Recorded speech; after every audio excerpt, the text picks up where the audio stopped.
Good evening বন্ধুরা, তোমরা সবাই কেমন আছো? আর আমি খুব ভালো আছি। তো আজকে আমি গেছিলাম একটু হাতিবাগানে। অ্যাকচুয়ালি আমি গেছিলাম একটা অন্য কাজে, একটা অফিসে।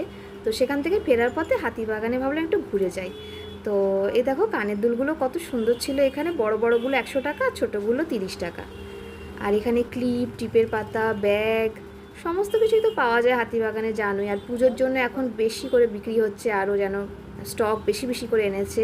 আর এই কাকিমার দোকানটা কানের দুলগুলো ছিল 30 টাকা করে, যা নেবে 30 টাকা। আর এই যে বাঁ দিকে স্টাইল বাজার, আর ডান দিকে দেখো বিক্রি হচ্ছে, এগুলো হচ্ছে আর্টিফিশিয়াল সমস্ত ফুলগুলো। আর এগুলো হচ্ছে মাটির তৈরি, এগুলো গলার হার আর কানের দুলের সেট 100 টাকা করে। ফুচকাও খেয়েছি, কিন্তু ফুচকাটা খাওয়ার ভিডিও করতে পারিনি। আর এখানে একটা দাদুর দোকানে দেখো কাপগুলো বিক্রি হচ্ছিলো 20 টাকা করে পার পিস। তো এখান থেকে আমি দুটো কাপ নিয়েছিলাম, কেননা আমার কাপ দরকার ছিল। আর এই দেখো এদিকে বাজার কলকাতা, দিলখুশ মটকা।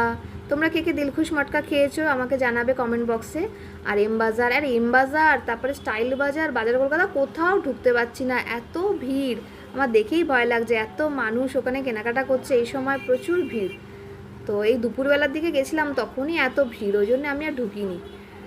আর এখানে দেখো সমস্ত চীনামাটি জিনিসগুলো পাওয়া যাচ্ছে, যে ফ্যাশন বাজার।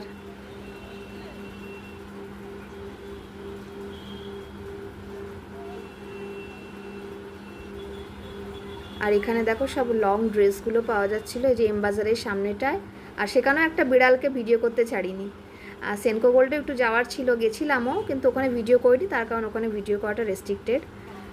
আর এই দেখো এখানে বেডশিট পাওয়া যাচ্ছিলো। আর এটা হচ্ছে শ্যামবাজারে 5 মাথার মোড়,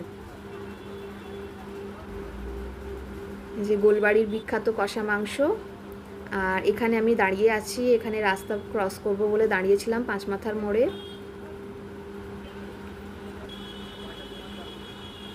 আর এটা হচ্ছে শ্যামবাজারের বিখ্যাত হরিদাস মোদকের দোকান, যেখানে কচুরি, লুচি, সকালবেলা লুচি কচুরি পাওয়া যায়, মিষ্টি পাওয়া যায়, আরও অনেক আইটেমস পাওয়া যায় ভেতরে।